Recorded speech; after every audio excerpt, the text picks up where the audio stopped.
Hoy vamos a hablar sobre los errores. Los errores en las medidas. Los errores en las medidas podemos hablar de diferentes tipos. Se pueden clasificar de diferentes formas. En función de la medida que yo he tomado, conociendo el valor real, puedo tener un error absoluto o hablar de error relativo.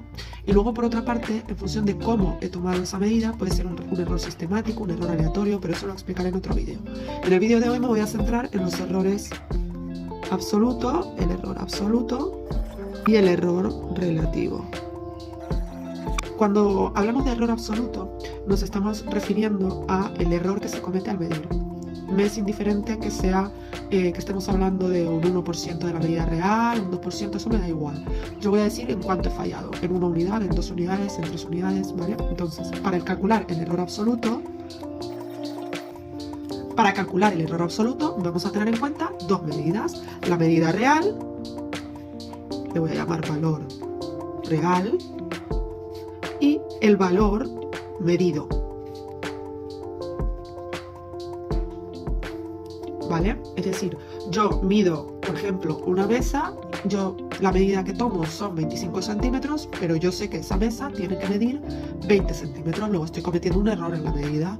O yo sé que he medido un armario que mide 2 metros de alto y cuando le pido a alguien que me tome la medida del armario, me dice 1,5 metros y yo le digo que no, que ha cometido un error. Ese error se llama error absoluto. ¿Cómo calculamos el error absoluto? Pues el error absoluto es el valor absoluto de la diferencia entre el valor real menos el valor medido. Valor absoluto quiere decir que me dé positivo o me dé negativo el resultado, siempre voy a ponerlo sin signo, es decir, voy a tener en cuenta como si fuera positivo siempre. ¿Me da menos 3? Pues el error absoluto sería 3. ¿Me da 3? El error absoluto es 3, ¿vale? Otro tipo de error es el error relativo. El error relativo sí que va a depender de si la medida o el error cometido es mayor o menor. Esto va a ser una expresión porcentual. ¿Cómo calculamos el error relativo? Fijaros, el error relativo es igual a el error absoluto partido de el valor real. También puedo expresar el error relativo en porcentaje. Pues esto ¿cómo se haría? Pues se cogería el error absoluto partido del valor real y multiplicado por 100. Esto me daría un error en porcentaje. Entonces, voy a resolver un ejemplo. Imaginaros que yo tomo una medida, mido 253,3 gramos de una mesa, de un saco de cemento, bueno, no sé, mido 253,3 gramos de masa. Peso algo y peso 253,3 gramos de masa. Pero yo sé que su medida real es 254,6 gramos. Luego yo tengo la medida que yo tomo y la real frente a la real que yo conozco. Entonces, ¿cómo calculo el error absoluto? Pues el error absoluto será el valor absoluto de 254,6 menos 253,3. Y aquí lo uso con calculadora, ¿vale?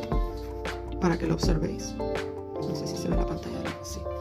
254,6 menos 253,3. Me da en fracción. Para poder quitar la fracción de la calculadora le dais a Shift SD o SD, ¿vale? Dependiendo de la calculadora, pero siempre jugar con este SD de aquí. Este es el que os va a cambiar de fracción a decimal, ¿vale? Luego me da 1,3. Esto es el error absoluto, ¿vale? Gramos. ¿Cambio el signo? No, porque me da positivo. Vamos a calcular el error relativo. El error relativo lo voy a calcular en porcentaje.